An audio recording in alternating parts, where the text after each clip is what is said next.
सुनो, आज के इम्पोर्टेंट आर्टिकल्स में से मैंग्रोव से रिलेटेड आर्टिकल भी हैं और मैंने उसको एक क्वेश्चन आंसर से रिलेट कर दिया जो प्रीवियस ईयर्स में आ चुका है। तो प्रीवियस ईयर का क्वेश्चन ये था कि cause of depletion of mangroves, मतलब कि मैंग्रोव के डिप्लेशन का क्या कॉज है एंड इसके इम्पॉर्टेंस को एक्सप्लेन करना है कि किस तरह से वो इकोलॉजी को, कोस्टल इकोलॉजी को मेंटेन करने में हेल्प करता है। सो जब भी ऐसे क्वेश्चंस आते हैं, सबसे पहले हमें क्या करना होता है, एक प्रॉपर फ्रेमवर्क बनाना होता है कि इंट्रोडक्शन में क्या होगा, फिर बॉडी में क्या होगा, फिर नेक्स्ट हम मतलब कि एंड कैसे करेंगे, सारी चीज़ें डिस्कस करनी होती हैं। तो इसको देख करके हमें समझ में आता है कि सबसे पहले हमें cause of depletion of mangrove को डिस्कस करना होगा। अगर इसके पहले हम मैंग्रोव की डेफिनेशन भी डाल देते हैं या फिर मैंग्रोव के बारे में कुछ डाल देते हैं तो वो थोड़ा सा और एडिटिव हो जाएगा। एंड फिर कॉज ऑफ डिप्लेशन के बाद importance in maintaining coastal ecology, और फिर जब हम एंड करेंगे तो कुछ ना कुछ सजेशन देंगे कि किस तरह से मैंग्रोव के डिप्लेशन को रोका जा सकता है। तो cause of depletion of mangroves में हम देख सकते हैं कि सबसे पहला आ जाता है क्लियर करना, मतलब कि मैंग्रोव ट्रीज़ को क्लियर कर दिया जाता है क्योंकि ऐसा माना जाता है कि ये अनप्रोडक्टिव हैं, तो इनकी स्मेल जो है वो काफ़ी बुरी है और इनकी जगह पे एग्रीकल्चर लैंड अगर हम बनाते हैं तो वो प्रोडक्टिव रहेगा और जगह थोड़ी बहुत घूमने लायक भी हो सकती है। ह्यूमन सेटलमेंट्स के लिए जगह बनाई जा सकती है, इंफ्रास्ट्रक्चर्स बनाए जा सकते हैं, पार्क वगैरह बनाए जा सकते हैं या फिर इंडस्ट्रियल एरिया सेटअप किए जा सकते हैं। तो ऐसा कुछ करने के लिए इन मैंग्रोव फॉरेस्ट को क्लियर कर दिया जाता है। तो ये पहला हो गया क्लियरिंग। दूसरा पॉइंट आता है कॉज ऑफ डिप्लेशन का, वो है ओवर हार्वेस्टिंग। ओवर हार्वेस्टिंग में क्या होता है कि मैंग्रोव फॉरेस्ट को कट तो किया जाता है, ठीक है, अगर आप थोड़ा बहुत कट करते हो तो दैट इज़ ओके, लेकिन फायरवुड के लिए क्योंकि लोग इसको अनप्रोडक्टिव मानते हैं तो इसको पूरा ही कट कर देते हैं, है ना। फिर उसके बाद इसको would chip, pulp production, charcoal production के लिए और एनिमल फॉडर के लिए भी यूज़ किया जाता है। तो इसको इतना ज़्यादा यूज़ कर लिया जाता है कि ये पूरी तरह से एक्सप्लॉइट हो जाता है और फिर मैंग्रोव के जो डिप्लेशन है वो शुरू हो जाता है। Next, river changes. जैसे कि हमें पता है कि मैंग्रोव फॉरेस्ट जो होते हैं वो थोड़े से हम कह सकते हैं कि मार्शी सॉइल पे, मतलब कि थोड़ा पानी खारा वहाँ रहना चाहिए, ऐसे एरियाज़ में हमें मैंग्रोव फॉरेस्ट देखने को मिलेंगे, खारे पानी में, ठीक है। और सैलिनिटी लेवल अगर चेंज होता है तो फिर उससे मैंग्रोव फॉरेस्ट पे असर पड़ता है। सैलिनिटी लेवल मतलब कि खारापन, अगर पानी का खारापन घटता है या बढ़ता है तो उससे मैंग्रोव फॉरेस्ट के प्रेजेंस पे काफ़ी ज़्यादा इफेक्ट पड़ता है।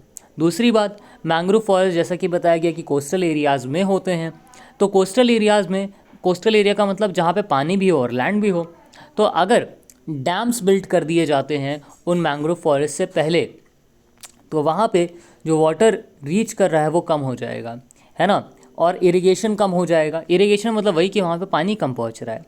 दूसरी बात, सैलिनिटी लेवल, अगर रिवर का सैलिनिटी लेवल चेंज होता है तो उससे भी वाटर पे, मैंग्रोव फॉरेस्ट पे असर पड़ता है। चौथा रीज़न है ओवर फिशिंग।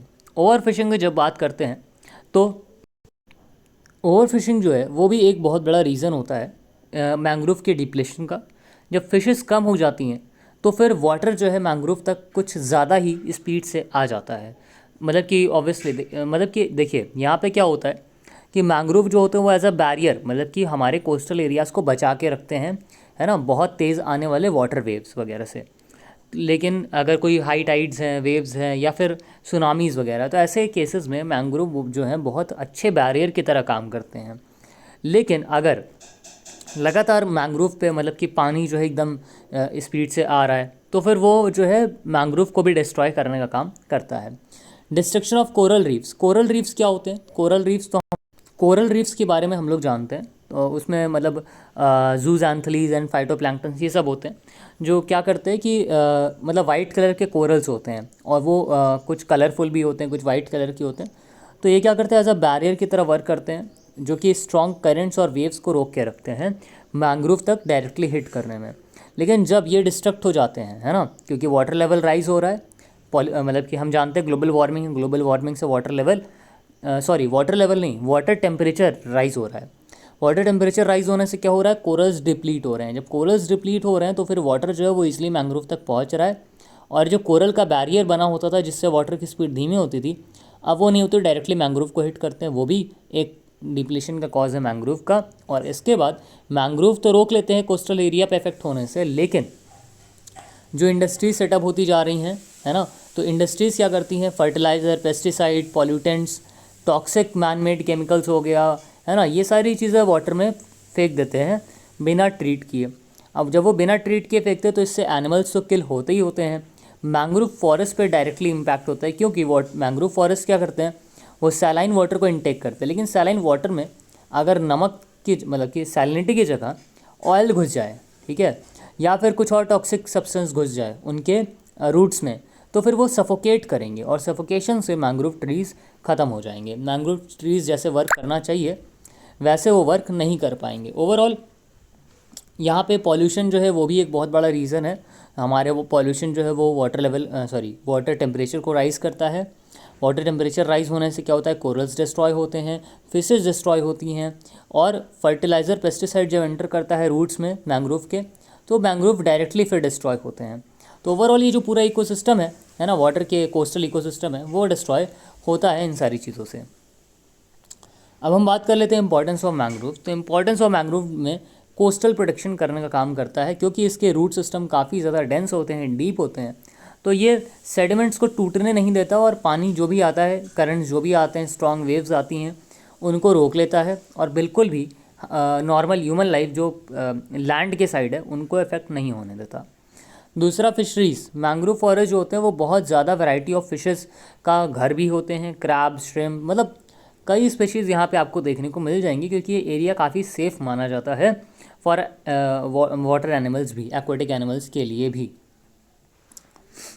नेक्स्ट हम बात करते हैं यहाँ पे लाइवलीहुड की। तो लाइवलीहुड की अगर बात करें तो रूरल कम्युनिटीज़, मतलब कि जो गांव के लोग होते हैं या फिर वहाँ पे रहने वाले लोग होते हैं, वो फिशिंग करते हैं वहाँ पे, है ना, क्योंकि वहाँ पे एनिमल्स ज़्यादा पाए जाते हैं, फिशेस ज़्यादा पाई जाती है, तो वहाँ फिशिंग भी अच्छी होती है। इससे इकोनॉमी भी काफ़ी इंक्रीज़ होती है। इकोनॉमी काफ़ी नहीं, लेकिन हाँ उन लोगों के लिए तो काफ़ी ज़्यादा बेनिफिटेबल होता है। मैंग्रोव के बारे में कुछ बात कर लिया जाए। मैंग्रोव क्या होते हैं, ये छोटे छोटे ट्रीज़ होते हैं, और या फिर श्रब भी इनको कहा जा सकता है, जो कि कोस्ट लाइन पर डेवलप होते हैं। इनकी रूट जो होती है वो सॉल्टी सेडिमेंट्स को इनटेक करती है और अंडर वाटर तक, मतलब पानी के अंदर तक इनकी रूट्स गई होती हैं। जिस तरह से हम देख सकते हैं कि हमारे यहाँ पीपल और बरगद के पेड़ होते हैं, उनकी रूट्स काफ़ी अंदर तक होती है। द सेम वे मैंग्रोव की रूट्स भी काफ़ी डीपली रूटेड होती हैं, और ये कोस्टल इकोसिस्टम को बिल्कुल भी ख़राब नहीं होने देती, even in the worst strong waves के टाइम पे भी। मैंग्रोव वर्ड जो है ये आया है, इसका मतलब है कि जो हैबिटेट है ना, ट्रीज़ हैं, श्रब्स हैं मैंग्रोव स्वैम्प में, उनको रेफ़र किया जाता है मैंग्रोव्स। मैंग्रोव जो होते हैं फ्लावरिंग ट्रीज़ होते हैं, मतलब कि अब आप सोच रहे हो कि वहाँ पे नदी के किनारे होते तो इनमें फ्लावर्स नहीं होते होंगे, बट इनमें फ्लावर्स होते हैं। और ये क्वेश्चन आ भी सकता है। Belonging to the family Rhizophoraceae family से एकथेसी, लाइथ्रिकेसी, कॉम्ब्रेटेसी एंड एरेकेसी, मतलब एंड में केसी आ रहा है, रेसी आ रहा है। तो ये आप ध्यान रखो कि ऐसे नाम जहाँ पे आ रहे हैं वो मैंग्रोव से रिलेटेड ज़्यादातर पाए जाएंगे। नेक्स्ट बात करते हैं मैंग्रोव के फीचर्स क्या होते हैं। मैंग्रोव के फीचर्स में अगर हम देखें तो सैलाइन एनवायरनमेंट होता है, मतलब सॉल्टी होता है। ऑक्सीजन कंडीशन पहले से ही लो होती है, मतलब कि कम ऑक्सीजन में भी सर्वाइव करते हैं। लो ऑक्सीजन अभी मैंने बताया। Underground tissue of any plant need oxygen for respiration. जो अंडरग्राउंड टिश्यू होता है प्लांट का, वो उसे रेस्पिरेशन के लिए ऑक्सीजन चाहिए ही होता है, लेकिन मैंग्रोव में ऐसा नहीं होता। मैंग्रोव में ऑक्सीजन जो होता है वो सॉइल से लेता है, और सॉइल से लेने वाला ऑक्सीजन जो होता है वो ना के बराबर होता है लगभग। तो ये हम कह सकते हैं कि बहुत लिमिटेड सॉइल कंडीशन में भी सर्वाइव करते हैं, और ये एक अच्छी बात है कि अदर प्लांट्स अगर हम लगाते हैं तो वहाँ हमें ज़्यादा ऑक्सीजन चाहिए, लेकिन मैंग्रोव जो होते हैं वो ऑक्सीजन लेते ही नहीं हैं। तो ये टोटली हम कह सकते हैं कि ना ऑक्सीजन लेते हैं लेकिन देते बहुत ज़्यादा हैं, है ना।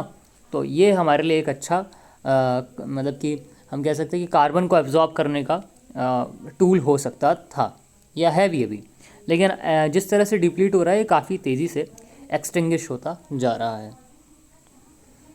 हेंस जो मैंग्रोव रूट सिस्टम है वो ऑक्सीजन अब्जॉर्ब करता है एटमॉस्फेयर से और सॉइल से। मैंग्रोव का जो रूट सिस्टम होता है वो स्पेशल होता है, और ये ब्रीदिंग के लिए ही बनी होती हैं इनकी रूट्स, और या फिर इनको बोला जाता है न्यूमाटोफोर्स। इनको न्यूमाटोफोर्स भी नाम दिया जाता है। ये रूट जो होती हैं इनमें छोटे छोटे छेद होते हैं, जैसे ऑक्टोपस के हमने टेंटिकल्स देखे हैं उनमें छोटे छोटे छेद होते हैं ना, उसी तरह से इनके रूट्स में भी छोटे छोटे छेद होते हैं जहाँ से वो ऑक्सीजन जो है अंदर एंटर कर जाता है। एक्सट्रीम कंडीशन में भी सर्वाइव करते हैं, सॉल्टी कंडीशन हो, मडी कंडीशन हो, हॉट कंडीशन हो, कैसी भी कंडीशन हो, मैंग्रोव वहाँ सर्वाइव कर जाएगा। इसकी लीव्स सेकुलेंट लीव्स होती हैं, मतलब कि डेजर्ट के प्लांट की तरह ये क्या करती हैं, फ्रेश वाटर को स्टोर करके रखती हैं सेकुलेंट लीव्स, मतलब लीव्स में इनके पानी स्टोर होता है। अगर आप इनकी लीव्स को देखोगे तो वो सॉफ्ट रहेंगी, और ये बताता है कि इनकी लीव्स जो है सेकुलेंट है। और इनके ऊपर एक वैक्सी कोटिंग भी होती है, मतलब वैक्स की कोटिंग होती है जिससे इनका वाटर जो है ज़्यादा इवेपोरेट ना हो पाए। नेक्स्ट बात करें, अब देखिए एग्जाम में क्या हो सकता है, ऐसे ऐसे क्वेश्चंस आ सकते हैं कि इनमें ऑप्शन देगा survive in extreme condition, succulent leaves, viviparous. अब आप सोचोगे विविपेरस क्या है, ये तो नहीं होगा, इस पर कट कर दोगे, लेकिन अब आपको यही याद रखना है कि हाँ ये क्या क्या चीज़ें मैंग्रोव्स में होती हैं। तो विविपेरस का मतलब क्या होता है कि आपने बैनियन ट्री देखा है, बरगद का पेड़ देखा है कि उसकी रूट्स, उसके जो स्टेम्स होती हैं या रूट्स होती हैं वो जाती हैं ज़मीन के अंदर, और फिर से वहीं से एक नया नया प्लांट जर्मिनेट हो जाता है। तो सेम मैंग्रोव में भी होता है कि ये भी इनके जो सीड्स होते हैं वो मतलब अटैच होते हैं प्लांट से, और उसी के साथ साथ एक नया प्लांट भी क्रिएट कर देते हैं, ऐसा होता है। मतलब कि ये जो मतलब कि मेन जो प्लांट होता है, ये मेन प्लांट है, ये मेन प्लांट है मान लो, इनके यहाँ पे सीड है, ये ग्रो करने लगा, यहीं से ग्रो करने लगा, और फिर जब थोड़ा थोड़ा ग्रो किया तो ये पानी में गया, फिर नया जाके नई जगह पे अपना नया बड़ा सा प्लांट बना लिया, ऐसा करता है ये। नेक्स्ट बात करते हैं जोग्राफिकल लोकेशंस पे। जब जोग्राफिकल लोकेशन की बात आती है तो मैंग्रोव जो होते हैं वो शेल्टर्ड कोस्ट लाइन्स में पाए जाते हैं, जहाँ पे ट्रॉपिकल या सब ट्रॉपिकल लेटीट्यूड्स होते हैं। क्योंकि ये फ्रीजिंग टेम्परेचर पे स्टैंड नहीं कर पाते, तो इनकी कमज़ोरी एक ये है कि ये फ्रीजिंग वाले एरियाज़ पे नहीं जा पाते, मतलब जहाँ टेम्परेचर बहुत कम होता है वहाँ पे सर्वाइव नहीं कर पाते, इनको गर्म टेम्परेचर चाहिए होता है। ये आप देख सकते हैं मैंग्रोव ट्रीज़ किस तरह से हैं, यहाँ पे एकदम से है ना, कितने मतलब देख के लग रहा है कितने घने हैं। तो ये यही है मैंग्रोव ट्रीज़, और इसी तरह से ये कोस्टल इकोसिस्टम को काफ़ी बचा के रखते हैं। इनके अंदर ये एक यूनिक कैपेबिलिटी होती है कि ये जो है उस एरियाज़ में भी ग्रो करते हैं जहाँ पे टाइड्स आती हैं और सॉल्टी सॉइल होता है। ये तो हम लोग को याद हो गया होगा कि सॉल्टी सॉइल होता है, हॉट टेम्परेचर होता है, इन सब जगह पे ये ग्रो करते हैं, है ना। क्या क्या एरिया कवर करते हैं, तो ग्लोबल अब ये देखो यहाँ पे ध्यान क्या रखना कि ये ट्रॉपिकल और सब ट्रॉपिकल लेटीट्यूड्स में ग्रो करते हैं, ठीक है। क्यों? क्योंकि इनको फ्रीजिंग टेम्परेचर नहीं चाहिए होता है। अब एरिया कवर्ड में ग्लोबल मैंग्रोव कवर क्या है, तो टोटल मैंग्रोव कवर जो है वर्ल्ड का वो 1,50,000 स्क्वायर किलोमीटर्स है, याद रखने वाली चीज़ है। एशिया जो है वो सबसे ज़्यादा number of mangrove world wide पूरे रखा है, पूरे वर्ल्ड में एशिया में सबसे ज़्यादा मैंग्रोव ट्रीज़ पाए जाते हैं। एशिया 6.8% जो है वो मैंग्रोव ट्रीज से कवर्ड है। इंडिया का कंट्रीब्यूशन जो है वो 45.8% है साउथ एशिया के मैंग्रोव्स में से, मतलब कि साउथ एशिया के अगर मैंग्रोव में देखें तो उसमें से 45% तो इंडिया में ही पाए जाते हैं। इंडिया के मैंग्रोव की बात कर लें क्योंकि ये हमारे लिए सबसे ज़्यादा इंपॉर्टेंट है, इंडिया के मैंग्रोव्स, है ना। तो कवरेज की अगर हम बात करते हैं तो इंडियन स्टेट फॉरेस्ट रिपोर्ट 2019 के अकॉर्डिंग जो मैंग्रोव कवर है इंडिया का वो है 4,975 स्क्वायर किलोमीटर, जो कि 0.15% है कंट्री के टोटल जोग्राफिकल एरिया का। मतलब कि इंडिया, मतलब कि ये जो टोटल जोग्राफिकल एरिया है उसका 0.15% में क्या है, मैंग्रोव पाए जाते हैं, ठीक है।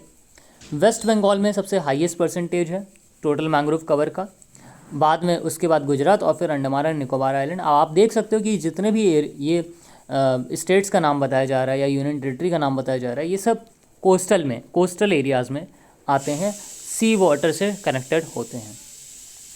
लार्जेस्ट मैंग्रोव फॉरेस्ट कहाँ पे है, वो सुंदरबन है। West Bengal are the largest mangrove forest region in the world, मतलब पूरे वर्ल्ड का सबसे लार्जेस्ट मैंग्रोव फॉरेस्ट कवर क्या है, लार्जेस्ट सुंदरबन, ठीक है। क्यों? यहाँ पे सुंदरी ट्रीज़ भी पाए जाते हैं। ये यूनेस्को वर्ल्ड हेरिटेज साइट में भी आता है, इस वजह से ये इंपॉर्टेंट और भी ज़्यादा हो जाता है। फॉरेस्ट जो है, मतलब कि ये जो मैंग्रोव फॉरेस्ट है सुंदरबन है, यहाँ पे कई और भी एनिमल्स पाए जाते हैं जैसे royal Bengal tiger, Gangetic dolphins और ईस्टोरीज क्रोकोडाइल, ये यहाँ की खासियत में भी आते हैं। तो आपसे पूछा जाए तो ये बता सकते हो सुंदरबन में गैंगेटिक डॉल्फिन्स भी पाई जाती हैं, रॉयल बंगाल टाइगर और ईस्टोरियन क्रोकोडाइल्स भी पाए जाते हैं। भीतरकनिका मैंग्रोव्स, अब भीतरकनिका एक एरिया है उड़ीसा की साइड, वहाँ पे भी मैंग्रोव्स पाए जाते हैं। ये सेकंड लार्जेस्ट मैंग्रोव फॉरेस्ट है इंडिया का। इस भीतरकनिका मतलब कि सबसे बड़ा कौन सा है, सुंदरबन, और दूसरा मैंग्रोव फॉरेस्ट सबसे इसके बाद कौन सा है, भीतरकनिका। ये उड़ीसा में है और ये बना है दो रिवर के डेल्टा से, रिवर ब्राह्मणी और रिवर बैतरनी। ठीक है, मतलब भीतरकनिका जो है रिवर ब्राह्मणी और रिवर बैतरनी के डेल्टास से मिलके बना है भीतरकनिका। ये it is one of the most significant Ramsar wetland में भी आता है, उड़ीसा के रामसर वेटलैंड में भी आता है। तो ये जो भीतरकनिका है इसमें कई खास बातें हैं, जैसे मैंग्रोव्स होना, दूसरी बात ये दो रिवर के डेल्टास से बना है, तीसरी बात यहाँ पे ये रामसर वेटलैंड साइड में भी आता है। गोदावरी कृष्णा मैंग्रोव आंध्र प्रदेश, अब ये आंध्र प्रदेश में कौन से मैंग्रोव है, गोदावरी कृष्णा मैंग्रोव। ये जो है उड़ीसा से तमिलनाडु तक एक्सटेंडेड है और हम कह सकते हैं कि उन दोनों के बाद में आता है, मतलब पहले सुंदरबन फिर भीतरकनिका फिर उसके बाद कोई आता है। ये जो है गंगा, महानदी, कृष्णा, गोदावरी और कावेरी के डेल्टा से मिलके बना है। ठीक है, the back waters in Kerala have a highest density of mangrove forest. Kerala के बैक वाटर्स में क्या है, हाईएस्ट डेंसिटी है, नंबर ऑफ मैंग्रोव हाईएस्ट नहीं है, डेंसिटी इनकी हाईएस्ट है, मतलब यहाँ सबसे ज़्यादा घनी अमाउंट में मैंग्रोव फॉरेस्ट आपको देखने को मिल जाएंगे। कहाँ पे, केरला के बैक वाटर्स में। उसके बाद पीछावरम तमिलनाडु में है, ये इसका वास्ट एक्सपेंस है water covered with mangrove forest, मतलब कितना वाटर का एरिया मैंग्रोव फॉरेस्ट से कवर्ड है, वो सबसे ज़्यादा वास्ट कहाँ पे है, वो है तमिलनाडु पीछावरम में। और ये एक्वेटिक बर्ड स्पीशीज़, कई एक्वेटिक बर्ड स्पीशीज़ का होम भी है। वेस्ट बंगाल का जैसे पहले ही बताया 42.45% इंडिया के मैंग्रोव पाए जाते हैं। इसके बाद गुजरात और फिर अंडमान एंड निकोबार आइलैंड। इसके बाद हम इस मैप के थ्रू भी देख सकते हैं कि कहाँ पे ज़्यादा, मतलब ये मैप जो आपको हेल्प करेगा याद करने में कि कहाँ पे ज़्यादा मैंग्रोव कवर है, कहाँ पे कम मैंग्रोव कवर है। तो सबसे डार्केस्ट रीजन हमको दिख रहा है वेस्ट बंगाल, ये सबसे ज़्यादा मैंग्रोव कवरेज रखता है, सबसे ज़्यादा मैंग्रोव पाए जाते हैं मतलब यहाँ पे। फिर गुजरात और फिर अंडमान एंड निकोबार आइलैंड, उसके बाद आंध्र प्रदेश, उसके बाद उड़ीसा, उसके बाद कोई और जगह आती है जैसे महाराष्ट्र, फिर तमिलनाडु, कर्नाटका, ये सारे जगह। और बाकी इन सब रीजन्स में हम देख सकते हैं कि बिल्कुल भी मैंग्रोव कवरेज नहीं है, क्योंकि ये रीजन जो है वो ओशन से, किसी भी ओशन से कनेक्टेड नहीं है। ठीक है, तो जितने रीजन, अब आपसे देखिए एग्ज़ाम में क्या आ सकता है कि 4 ऑप्शन दिया, कहाँ पे मैंग्रोव कवरेज सबसे ज़्यादा है सबसे कम है ऐसा पूछेगा, और नाम दे देगा वेस्ट बंगाल, गुजरात, आंध्र प्रदेश, तमिलनाडु और हिमाचल प्रदेश। तो अब आप इतना तो समझ ही जाओगे कि हिमाचल प्रदेश में मैंग्रोव है ही नहीं, सबसे कम पूछा है तो हिमाचल प्रदेश, और पूछेगा कहाँ पे मैंग्रोव नहीं पाए जाते तो हिमाचल प्रदेश। ऐसे इस तरह से आंसर्स आपको मतलब ध्यान देना है, कॉन्सेप्चुअलाइजेशन करना है इस चीज़ का, सिर्फ रटना नहीं है। यहाँ पाए जाते हैं, कॉन्सेप्ट समझना है कि कहाँ पाए जाते हैं, तो जो ओशन से कनेक्टेड है वहाँ पाए जाते हैं। नेक्स्ट, सिग्निफिकेंस ऑफ मैंग्रोव्स की अगर हम बात करें तो इकोलॉजिकल स्टेबलाइजेशन है, मतलब कि जो मैंग्रोव होते हैं जैसा कि अभी बताया कि ये पूरी इकोलॉजी को स्टेबल करके रखते हैं। ये जो स्ट्रॉन्गेस्ट वेव्स होती हैं, करंट्स होते हैं, वाटर करंट्स इनकी बात कर रहा हूँ मैं, तो उनको भी ये स्टेबलाइज कर लेते हैं, आराम से रोक लेते हैं। ये लैंड पे जो भी बॉडीज़ होती हैं, लैंड पे जो एनिमल्स हैं, लाइफ है, उनको इफेक्ट नहीं होने देते, सॉइल को इफेक्ट नहीं होने देते, वो वैसे का वैसे स्टेबल बना रहता है। ठीक है, हाँ, ऐसा नहीं है कि मतलब अब सुनामी आ रही है तो फिर सुनामी को रोकने के लिए बहुत ज़्यादा मैंग्रोव चाहिए ना, तो उस अमाउंट में भी होना चाहिए मैंग्रोव। ऐसा नहीं कि अब आप थोड़े से मैंग्रोव लगा दो, कह दो कि सुनामी रोक लेगा, है ना, मतलब ये तो फिर नॉर्मल सी बात है ना, समझने वाली बात है। तो ये इकोलॉजिकल स्टेबलाइजेशन भी मेंटेन करके रखता है ना, सॉइल को बिल्डअप करके रखता है, सॉइल एक जगह रुकी रहती है, एसिमिलेटेड रहती है, और साइक्लोन्स वगैरह से भी प्रोटेक्शन ये प्रोवाइड करता है। जब साइक्लोन से प्रोवाइड करेगा तो सीधी सी बात है कि ये विंड, टाइडल और वेव एनर्जी से भी तो प्रोवाइड कर ही लेगा फिर, जब साइक्लोन से प्रोवाइड कर रहा है। ठीक है, मैंग्रोव एंड टाइड्स की अगर हम बात करें तो ये जो डेली राइज एंड फॉल होता है टाइड्स का, उनको भी ये क्या करता है, मैंग्रोव आराम से संभाल लेता है, और इनके रूट्स जो होते हैं वो मतलब ट्रीज़ को पकड़ के रखते हैं, इन डेली राइज और फॉल से भी बचा के रखते हैं।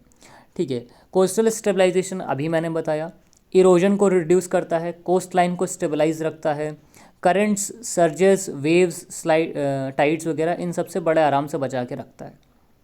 वाटर प्योरिफिकेशन की बात करें तो वाटर को प्योरीफाई करके रखता है, क्योंकि इसमें से क्या करता है ये न्यूट्रिएंट्स वगैरह को एब्जॉर्ब कर लेता है ना, और हार्मफुल एल्गल ब्लूम्स को भी क्या करता है, बचा के रखता है कि ये सब ना होने पाए।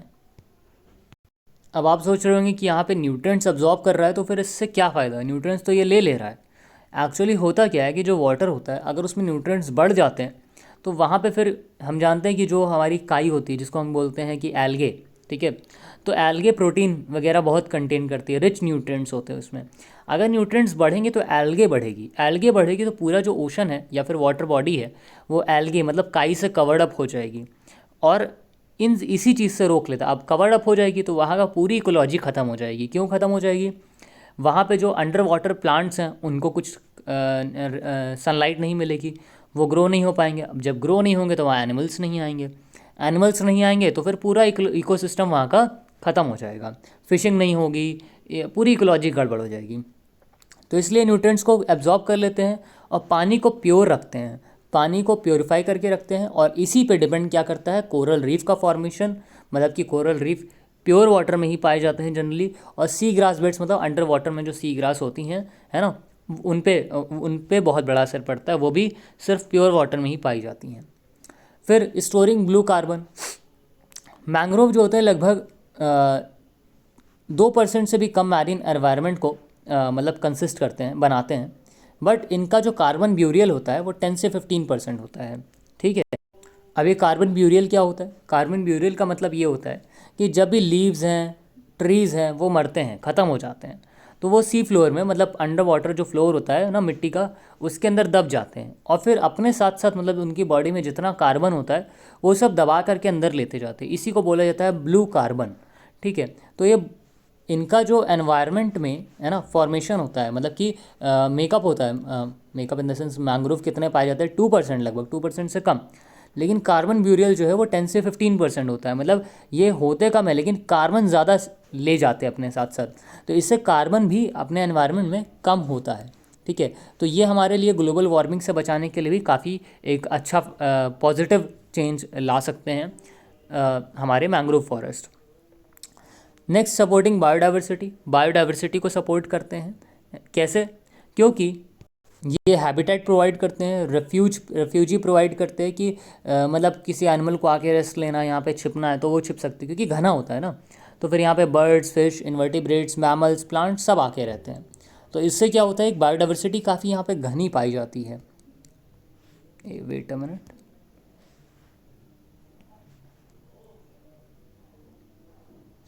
नेक्स्ट हम बात करते हैं थ्रेट्स फेस बाय मैंग्रोव। अब मैंग्रोव कौन कौन से थ्रेट्स फेस करता है? तो थ्रेट फेस करने में हम देखें तो कॉमर्शलाइजेशन ऑफ कोस्टल एरियाज़, मतलब कोस्टल एरियाज़ को हम कॉमर्शलाइज कर रहे हैं। कॉमर्शलाइज का मतलब क्या है कि यहाँ पे हम ट्रेड वगैरह को थोड़ा सा बढ़ा रहे हैं। अब ट्रेड बढ़ाने से क्या होता है, कोस्टल डेवलपमेंट होता है, एक्वाकल्चर होता है, कोस्टल डेवलपमेंट होता है। कोस्टल डेवलपमेंट का मतलब क्या होता है कि मतलब यहाँ पे कुछ ना कुछ इंफ्रास्ट्रक्चर बिल्डअप हो गया, या फिर कुछ भी चीज़ें बिल्डअप हो गई, जिससे लोग सोच रहे हैं कि हम उसको इकोनॉमी को बढ़ाने में यूज़ कर सकते हैं, लेकिन एक्चुअली में वो कहीं ना कहीं हमारे एनवायरनमेंट को, और जब मैंग्रोव काट के हम वहाँ पे कुछ और बना देंगे तो फिर कोस्टल एरिया सेफ कैसे रहेगा, फिर वो रहने लायक ही नहीं रहेगा, क्योंकि ईजिली कोई भी वेव्स वगैरह आकर के पूरे कोस्ट को डिसरप्ट कर देंगी। तो वो हमारे लिए क्या है, एक निगेटिव वे में हमको लेकर के जाएगा अगर हम कोस्ट में कुछ और डेवलप करते हैं मैंग्रोव को कट करके, ठीक है। तो एक थ्रेट तो ये हो गया। Rice and palm oil farming, मतलब हम राइस वहाँ उगाना शुरू कर दें। अब राइस और पाम ऑयल फार्मिंग किस तरह से कोस्ट को बचा के रखेगी? नहीं बचा पाएगी। Industrial activities and rapidly replacing these salt tolerant trees and the ecosystem they support, मतलब कि वही बोला ना कि यहाँ पे मैंग्रोव को काट दिया और फिर क्या किया, हम सोचे कि हम यहाँ पे कुछ और लगा दें जिससे ज़्यादा डेवलपमेंट हो, टूरिस्ट अट्रैक्ट हो, लेकिन ऐसा होता नहीं। अकॉर्डिंग टू यूनेस्को, यूनेस्को के अकॉर्डिंग क्या है कि मैंग्रोव जो है 3 से 5 गुना फास्टर रेट से अब डिसअपियर हो रहे हैं। किससे 3 से 5 गुना ज़्यादा? तो वो जब हम लोगों ने इंफ्रास्ट्रक्चर डेवलपमेंट, अर्बनाइजेशन, एग्रीकल्चर, है ना, ये सब करना शुरू किया, तो इससे क्या, अब जो पहले जो एक नॉर्मल रेट हुआ करता था वो तो ठीक था, लेकिन अब क्या है, बहुत 3 से 5 गुना ज़्यादा तेज़ी से अब ये डिप्लीट होना शुरू हो गए, डिसअपियर होना शुरू हो गए। मैंग्रोव का जो कवरेज है वो आधे से भी ज़्यादा श्रंक कर चुका है आखिरी के 40 साल में, और 1% of typical forest are mangrove, tropical forest are mangrove. मतलब कि ट्रॉपिकल फॉरेस्ट का अगर हम मैंग्रोव में परसेंटेज देखें कि ट्रॉपिकल फॉरेस्ट में से मैंग्रोव्स कितने हैं, तो 1% से भी कम मैंग्रोव पाए जाते हैं ट्रॉपिकल फॉरेस्ट में, जो कि ज़्यादा होने चाहिए थे। इसके बाद श्रिम्प फार्मिंग आता है। श्रिम्प फार्मिंग में क्या करते हैं ये लोग कि जो कोस्टल एरियाज़ होते हैं वहाँ पे एक एनिमल होता है, वो लॉबस्टर की तरह मतलब दिखता है, थोड़ा लंबा सा होता है, उसको ग्रो करते हैं, और इसकी वजह से लगभग 35% मैंग्रोव का डिप्लेशन हुआ है। हम जानते हैं कि जो नॉन वेजिटेरियंस होते हैं they are the biggest reason for depletion of environment, क्योंकि जो नॉनवेज होता है मतलब कि नॉनवेज मतलब कि एनिमल्स को सबसे पहले खिलाने के लिए सबसे ज़्यादा ट्रीज़ वगैरह कट किए जाते हैं। और आज अगर हम ग्लोबल वार्मिंग की बात करें तो हम कह सकते हैं कि non veg eaters are the main reason for global warming, because industrialisation हो गया और नॉन वेज ईटिंग पीपल्स जो नॉन वेजिटेरियंस होते हैं, सो ये लोग जो है ज़्यादा प्रमोट करते हैं, मतलब प्रमोट करते नहीं इंटेंशनली, बट ये हो जाता है क्योंकि एनिमल्स को कंज्यूम पहले करवाए जाते हैं जो भी बन रहा है। मतलब जैसा कि अभी एग्जांपल हमने लिया श्रिम्प का, कि श्रिम्प जो है कल्टीवेशन के लिए ट्रीज़ कट करने पड़े।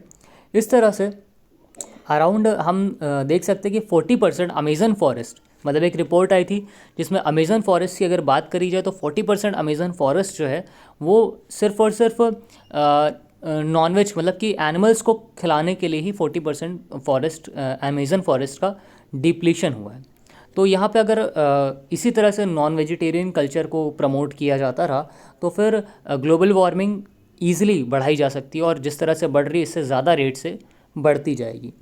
जैसे हम देख सकते हैं कि मैंग्रोव फॉरेस्ट का 35% कवरेज सिर्फ श्रिम्प फार्म्स के लिए गया, मतलब श्रिम्प एनिमल को कल्टीवेट करने के लिए 35% मैंग्रोव्स ख़त्म हो गए। उसी तरह से बाकी भी जितने फॉरेस्ट हैं वो भी डिप्लीट होते जा रहे हैं, क्योंकि मतलब इंडिया में उतना ज़्यादा नहीं, लेकिन यूएस, यूरोप, जापान, चाइना, ये ऐसी कंट्रीज़ हैं जहाँ पे नॉन वेजिटेरियनिज़म काफ़ी ज़्यादा है ना, नॉन वेजिटेरियन ज़्यादा हैं। तो फिर इन सब एरियाज़ में क्या है, सबसे ज़्यादा डिप्लीशन देखने को पाया गया।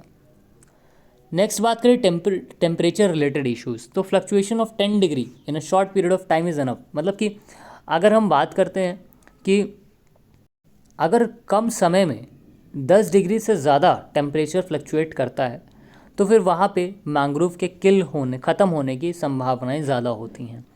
फ्रीजिंग टेम्परेचर्स जो होते हैं वहाँ पे मैंग्रोव तो सर्वाइव ही नहीं कर पाते, क्योंकि वो क्या करते हैं, वो सीधी सी बात है, जितना ज़्यादा हॉट वाटर होगा उतना ईजिली वो उसमें से न्यूट्रिएंट्स निकाल पाएंगे और सॉल्ट वगैरह निकाल पाएंगे। लेकिन अगर कोल्ड वाटर है तो उसमें से सॉल्ट वगैरह निकालना काफ़ी टफ हो जाता है, तो इसलिए मैंग्रोव वहाँ सर्वाइव नहीं करते।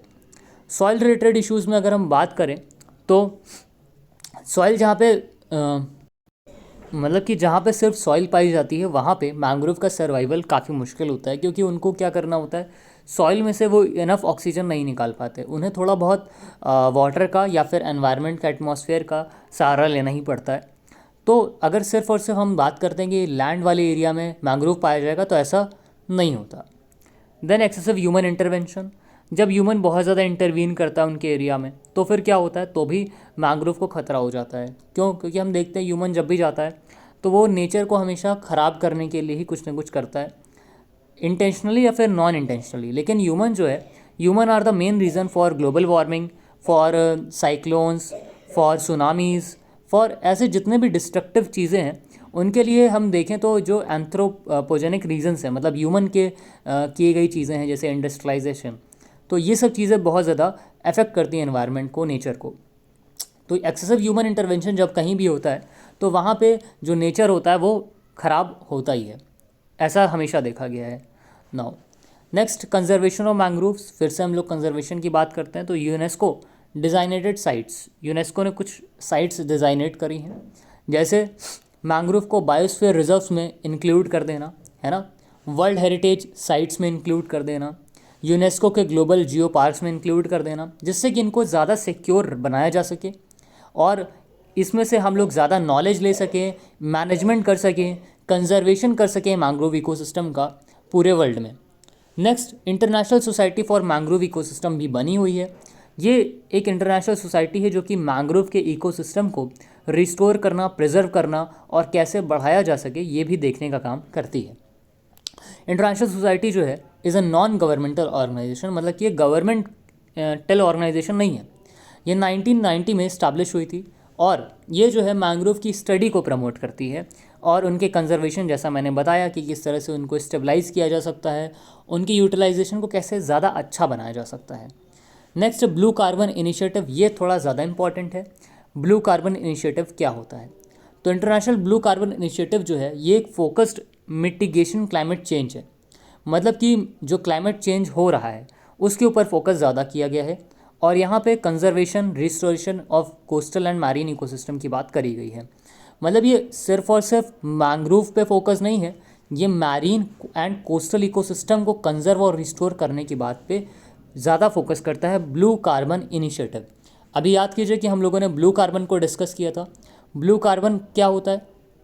जो प्लांट्स एंड एनिमल्स होते हैं वाटर में, एक्वेटिक, वो जब डेड हो जाते हैं और पानी ज़मीन के अंदर दब जाते हैं तो अपने साथ साथ जो कार्बन होता है उनकी बॉडी में वो उसको भी दबा करके ले जाते हैं और इनके अंदर अंदर जो कार्बन कंटेंट होता है वो बहुत ज़्यादा होता है। तो इस वजह से ये एक मतलब कि कार्बन को अंदर ही दबा देते हैं। तो इससे क्या होता है? ब्लू कार्बन, इसको बोलते हैं ब्लू कार्बन। जो carbon dead plant and animal, aquatic dead plant and animals अपने साथ ले जाते हैं ज़मीन के अंदर, इसे बोलते हैं ब्लू कार्बन। तो जितने भी कोस्टल और मैरीन इकोसिस्टम है इनको रिस्टोर और कंजर्व करेंगे तो ज़्यादा से ज़्यादा ही कार्बन अपने अंदर स्टोर करके रखेंगे वर्ल्ड का, है ना, ग्लोब का, और उसको फिर अंदर ले जाएंगे ज़मीन के अंदर। इससे क्या होगा? हमें कार्बन को, जो कार्बन एमिशन हो रहा है इंडस्ट्रियलाइजेशन वगैरह से, फैक्ट्रीज़ वगैरह से, वो कम होता हुआ नज़र आएगा। इनका साथ कौन कौन दे रहा है? ब्लू कार्बन इनिशिएटिव कौन कौन इम्प्लीमेंट कर रहा है या फिर कौन कौन प्रमोट कर रहा है? तो वो है CI कंजर्वेशन इंटरनेशनल, IUCN, है ना, inter governmental oceanographic commission UNESCO का, और ये लोग जो है इसको प्रमोट कर रहे हैं। नेक्स्ट आता है international day for conservation of mangrove ecosystem. तो मैंग्रोव इकोसिस्टम के लिए एक इंटरनेशनल डे भी बनाया गया है इसके कंजर्वेशन के लिए। यूनेस्को जो है इसको 26 जुलाई को सेलिब्रेट करता है और इसका एम है कि अवेयरनेस फैलाए मैंग्रोव इकोसिस्टम के बारे में। Mangrove for the future initiative भी चलाया है IUCN और UNDP ने। एग्जाम में आ सकता है कि mangrove for the future initiative कौन लेकर के आया है? IUCN and UNDP। और एक यूनिक इनिशिएटिव है जिसमें ये इन्वेस्टमेंट करेंगे कोस्टल इकोसिस्टम कंजर्व करने में, जिसको मैंग्रोव फॉर द फ्यूचर भी बोला गया है। मतलब यहाँ इन्वेस्टमेंट को लेकर के बात करी गई है, IUCN और UNDP करेगा। मेंबर नेशन इसके कौन कौन है? बांग्लादेश है, कंबोडिया है, India, Indonesia, Maldives, Myanmar, Pakistan, Seychelles, Sri Lanka, Thailand, Vietnam. अब आप देख सकते हैं कि ये एशियन कंट्रीज़ को ज़्यादा इंक्लूड किया है। क्यों? एशियन कंट्रीज़ और साथ साथ जो कंट्रीज़ कोस्टल एरियाज़ में पाई जाती हैं उनको, क्योंकि कोस्टल एरियाज़ में ही मैंग्रोव पाए जाएंगे, तो इस वजह से इन कंट्रीज़ को थोड़ी सी इसमें ज़्यादा इंपॉर्टेंस, इन्हीं कंट्रीज़ को इंक्लूड किया गया specially. Next, national mangrove committee. एक नेशनल मैंग्रोव कमेटी भी बनाई गई है 1976 में, जो कि गवर्नमेंट को एडवाइस करती है कि किस तरह से मैंग्रोव को कंजर्व किया जाए। सो यहाँ पे हमारा मैंग्रोव से रिलेटेड टॉपिक पूरा ख़त्म होता है और I hope you like the video. Like, subscribe and share. Thank you.